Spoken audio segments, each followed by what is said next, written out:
Good evening and welcome to Invitation to a Conversation. Happy New Year's to everyone who is listening or watching. This is my first conversation in the new year.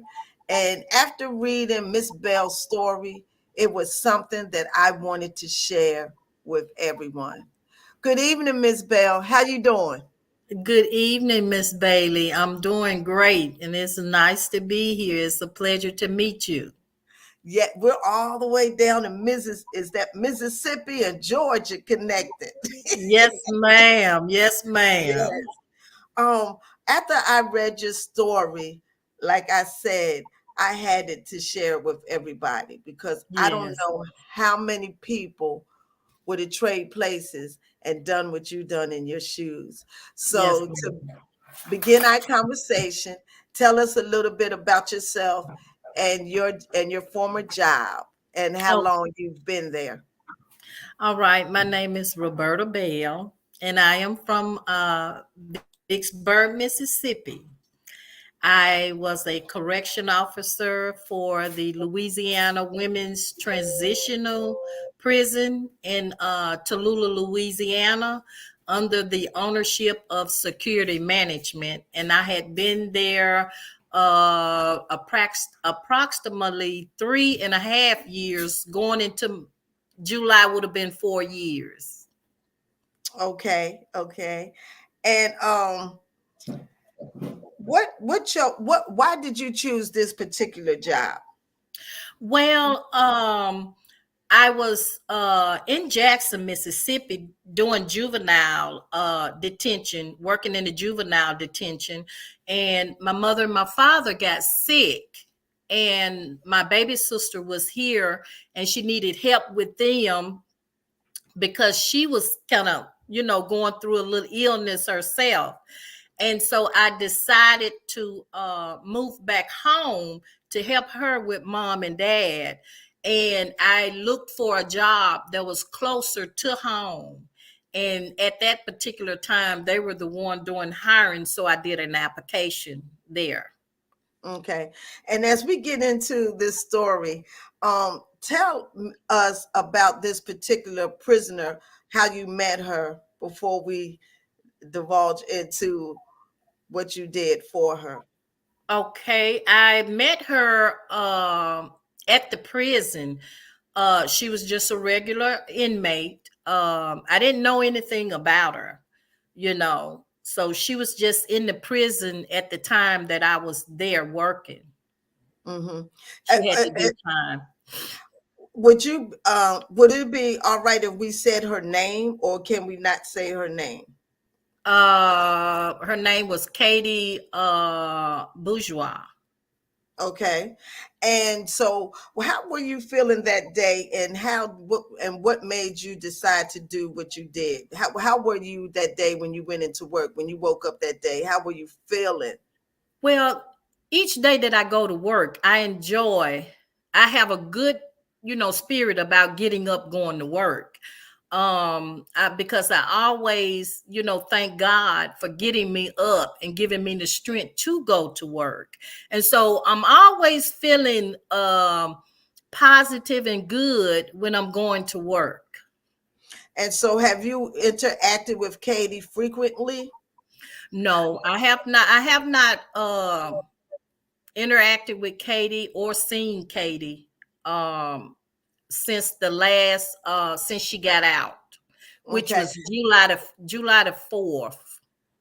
Okay. So can you set up that day and tell us how you interacted with her and how you became to do what you did for her until she got out? Reset that day up for us and tell us how it went. Okay, well, normally, I'm just monitoring, doing my daily duty on the walk, monitoring the inmates, and one of her roommates came in, and they were going to medical, and they spoke to me, and I spoke back, and they went into medical and come back out. And when she come back out, She said, "Hey, Miss Bell." She said, "Oh, I know, Miss Bell. Miss Bell, Katie needs somebody to help her with her baby. She don't want him to go to CPS." And she said, "Well, you'll help her, won't you? You'll help her." And so I told her, I said, "Look," I say, Katie would have to talk to me herself. So that's how that transpired. That's how I got started. Okay. And so did you find Katie or did the other lady get Katie for her to talk to you? No, evidently what she did is she talked to Katie, and then after that, Katie went to asking around about what type of person I was, and everybody told her that I was a godly woman and I was a Christian woman, and that I would help anybody that needed help. So Mhm. that's what inspired Katie to I assume to ask me, but she went to most of the inmates and she was questioning them about me, and they all, gave her the same compliment, about me. And so she took it up on herself one day and came in and explained to me and told me that she was looking for somebody to help her. Okay. And so what kind of help did she need and how did she approach you? And what was your first thoughts when you heard that? Well, when I was running the dining hall and she come up there because they have to have double portions.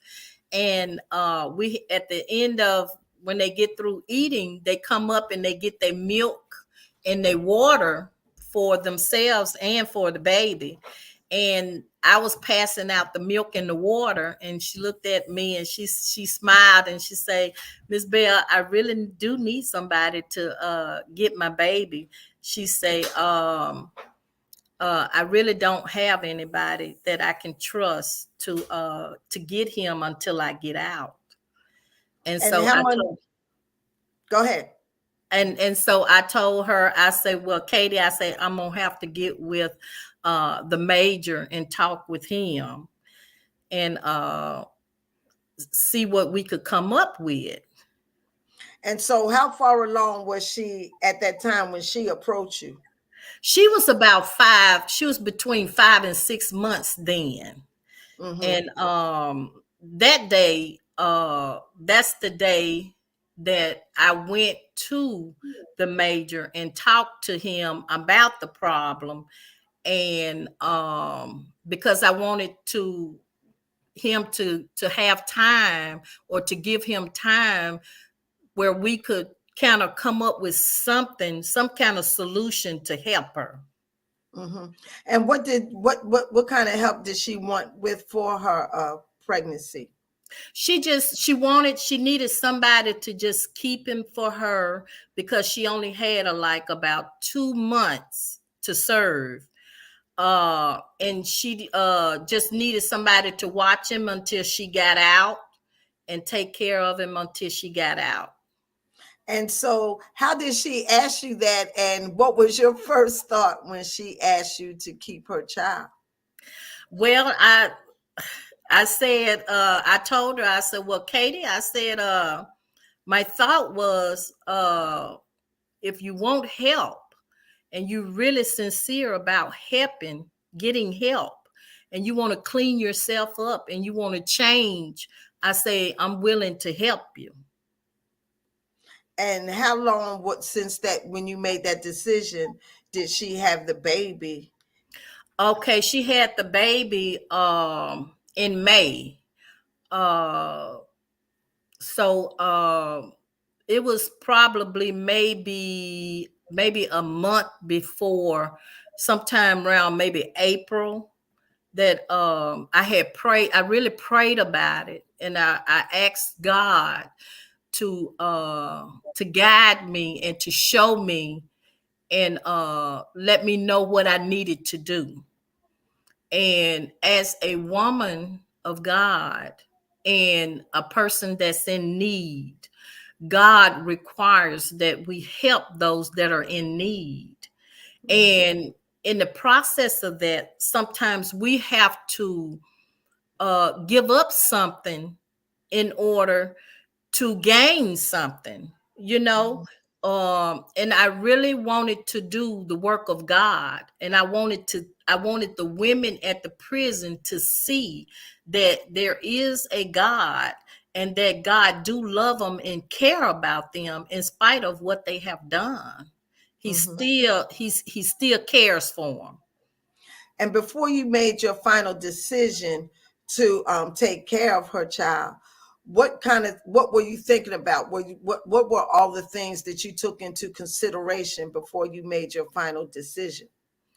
Well, I thought about trying to get somebody to watch him while I work. Um, I tried to get help with daycare. I went to some friends that own daycares to try to get him enrolled in daycare. Uh, and that didn't work, but it was it was just it was a spur of the moment thing when I decided, okay, God, I just got to trust you. And uh and that's what I did. I just did what was in my heart, and I would have done that. It doesn't matter who it is, I would have did it for anybody just to save that baby. Because a lot of times I know that children go into custody, and they don't see them no more. Mm-hmm. And I didn't want that to happen to her or the baby. Mm-hmm. Mm-hmm. Is this something that happens frequently? That correction officers raise prisoners' children. Have this been done before that you know of at this particular I prison that you work at? No, I've never known. I Mm-hmm. heard that maybe one person did, but I don't know. I just heard that statement during the time that I had did it. Mm-hmm. But far as I know now, I'm the first one. Mm-hmm. So how much did you consider your position at the prison in deciding what you were going to do, your final decision of what you were going to do? Well, my position at that time was wasn't even an option when it came to the baby. Um because I knew that God wanted me to help, and that God wanted me to be able to show that he is even in the prison with the prison women. He still cares for them, and he's Right. still helping them whether they see it or not. He's there. And I want them to see that. And I want them to know that God wants to be in their heart, and God wants them to change and come to him and stop relying on the things of this world. Hmm. So when you decided what you were going to do, how soon after that did you approach it to the major? The major was the first person in charge that you needed to see. Yeah. Well, the next day I went in and talked to the major after Katie approached me. And I went in and I talked to him, and I told him then, I said, Major, I don't have the heart to see that baby go to custody like that. I say, is it something we can do? I say, I really want to help her.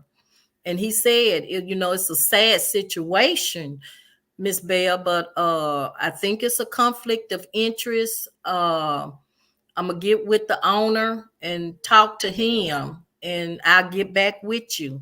And that's what I was relying on, him getting back with me with an answer, but he never did. So he never got back with you. So who was the next person in charge to Okay, he didn't get back with me until it was time for Katie to deliver. And it was mm, like 2 or 3 days I think it was 2 days before her delivery for her to go in the hospital to have the baby. And I don't know what transparent it, but he never said anything to me. He never came back to me. And when I did approach him maybe one time, he didn't have time. He said he was going to get back with me. So I was waiting on him to get back with me, and but he never did. And so So you didn't see him anymore until Katie delivered. yeah, I didn't. I mean, I seen him off and on, but we didn't get a chance to talk because he'd be so busy. So much be going on at the prison, and so he never did take out time to really call me back into the office to talk about it. Hmm. And so, what happened that day? Tell us what happened that day that she delivered, and and when you made your final decision and how that took place.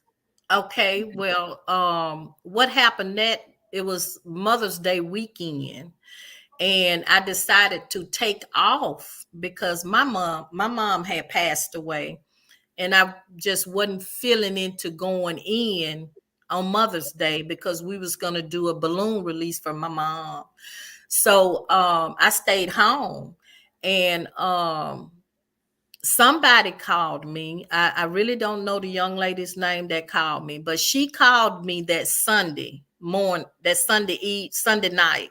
And she said, Miss Bell, she said, my mom is at the prison with Katie, and she told me to call you and tell you that they shook Katie's room down and they got your information. And Katie is upset because she feel like you're gonna lose your job. And so I told the young lady, I said, well, tell Katie, don't worry. Um, I have talked to Major Murray. I said, tell her to focus on having that baby. I deal with Major Murray myself. Hmm. And that's Hmm. what I did. So Katie went on in the hospital. They had shook her room down and found my information that she was supposed to give to the hospital. And that's when he approached and called me back into his office to discuss the situation. Okay. And how Which did that conversation go? the conversation was normal, respectful. Um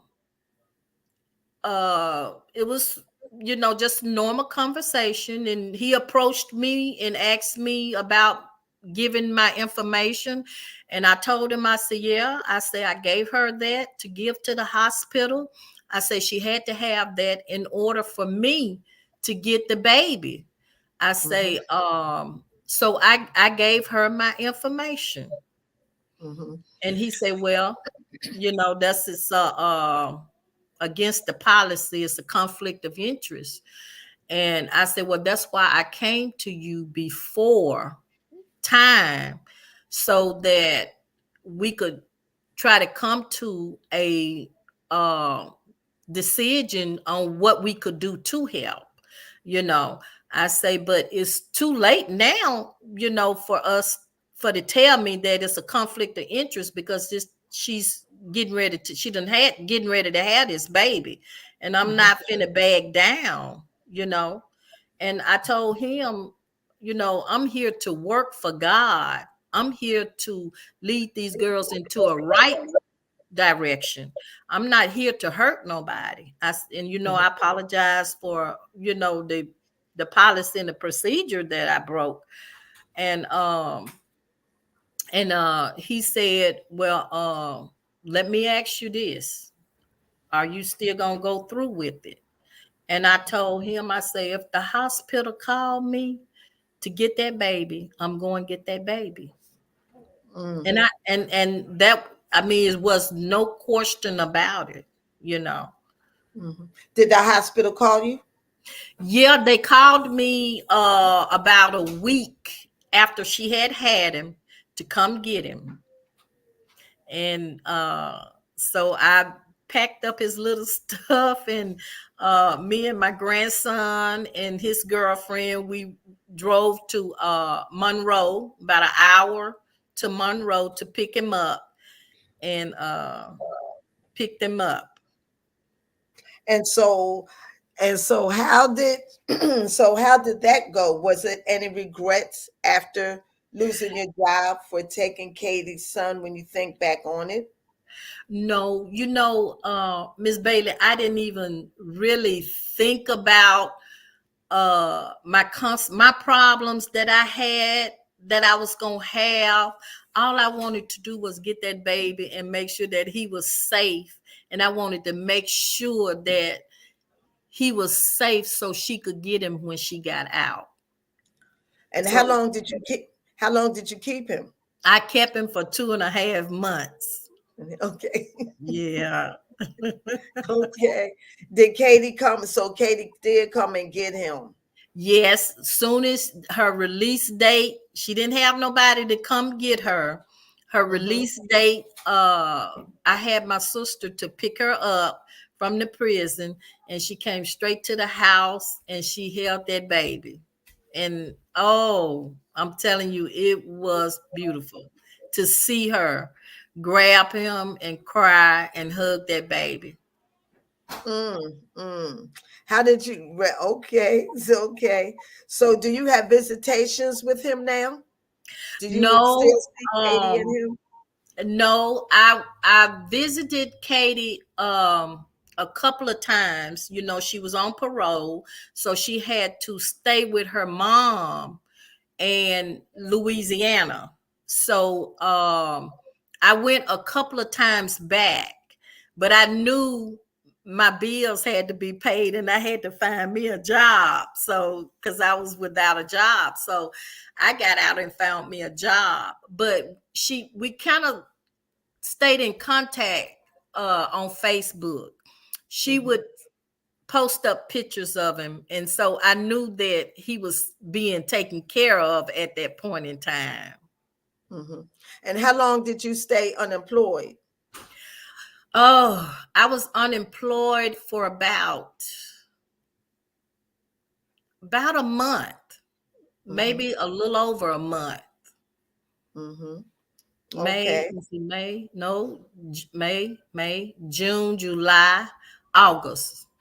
3 months. I was Hmm. unemployment for 3 months. Mm. Okay. So, did you go back into the same um uh job position that you had prior to getting him? No, what I did, I went back into the factory where I first started out employed. And I'm working in a can factory that makes Coke products. And I run a machine, I'm a machine operator there. Okay, okay, all right. Is that much more rewarding than working as a correctional officer? Yes, yes, it is. It is, and it's much easier. Mm-hmm, Uh, but my thing is when you got a work for God and you love God and you want to do God's work, that mm-hmm, overcomes everything. So I missed that, and that was the purpose of me um getting a business started for the women coming out of prison, to mm-hmm, stay mm-hmm. and to make sure that they get and go into the right directions. So, what advice do you have for people? So, I'm sure every day people come into some kind of situation where they have to make a choice of um doing a godly duty, not a Mhm, godly duty, but making a godly choice opposed mhm. to keeping your job. So what kind of wisdom do you have for folks who see themselves standing In that in position, in that type of situation? really, when you make a godly decision, you got to know that you already taken care of.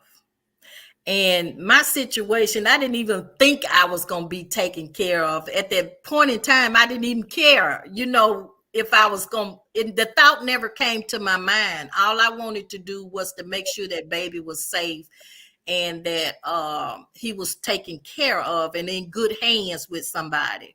So my thing is to know when you do a good work for God, know that God got your back. Mhm. Know that he is there and know that you are going to be taken care of. Mhm. I think that is a marvelous story. I don't Yes, I That is something hard to do. I mean, yes, even if you are a Christian, that will be a yes, hard decision to make because like you said, you have to take care of your bills and everything else. right, And so you just have to stand and wait and know that God has you. Right. exactly. Right. So what are you doing now and what's next for Miss Bell? Okay, now I'm in the process. I'm preparing a mobile home for transitional housing for women coming out of prison. And that's where I am now, getting my paperwork legalized for the state of Mississippi, where I will be a nonprofit organization helping women come out of prison, getting them on jobs, placing them in job placements. I got a lot of people that's really supporting and want to be a support of it. I have Benny Thompson who have supported me. The mayor in Vicksburg, George Flaggs, has supported me. And so I'm just in the process of getting that up and running. It's taking some little bumps and some little hills I got to, sort out. But in the end, I believe that God is gonna bring it to pass. Are you going to partnership with the prison that you were formerly employed at? Yes. If well, first I'm gonna do home. Mm-hmm. I'm gonna start out here in the home of Warren County, Mississippi, in the state of Mississippi. That's where I'm gonna start out at. If a situation come up and I can do it, I will. Mm-hmm. But my priority is Mississippi, to help the women's in Mississippi. Mm-hmm. Mm-hmm. Mm-hmm. So was that a thought that you had since you helped Katie, or was that something always on your mind? That was on my mind when I first got there and started working there. I seen so many of them come in, and then when it was time for them to go home, they would be crying because they didn't have nowhere to go, Mm-hmm. and they knew that they were going to be right back out in the streets. And when I get this operation up, which is the Serenity Center for women in Mississippi, if they don't have anywhere to go, they can come there and they can live and try to get on job placements and or get into training, something that would motivate them to get back into society. We definitely gonna get them back into society to where they Mm-hmm. can, branch out on them on their own. Are you aware of any programs in your area that give women that are transitioning out second chances? No, not in Mississippi. I haven't seen one or heard one yet. Mm-hmm. So this one, the Serenity Center, to my knowledge, in the state of Mississippi, would be the first one. And I'm excited about it. And I think a lot of people in Vicksburg, and in the surrounding areas of Vicksburg, they are really, really supportive of it. Okay, okay, okay. You're naming a lot of cities that I'm familiar with hearing about in movies and in reading Black history. So, Miss Yes. Bell, what's your favorite scripture or testimony or phrase that keeps you grounded? I can do all things through Christ who strengthens me. Even Amen. when, even when I have just a little uh a doubt that wants to rise up and say, I don't think I can do this, that scripture comes up in my spirit and it tells me I Mhm, can do all things through Christ mhm, who strengthens me. But mhm, you have to make sure that you have God in front of you mm, and make sure that you're being led and you're hearing from God. But mhm. that's my most favorite scripture because it had to come up in my spirit a couple of weeks ago. Yes, yes, yes. You have to be and walk with God all the time, not just when you Yes, want Him, but all the time. Yes. right. Yes.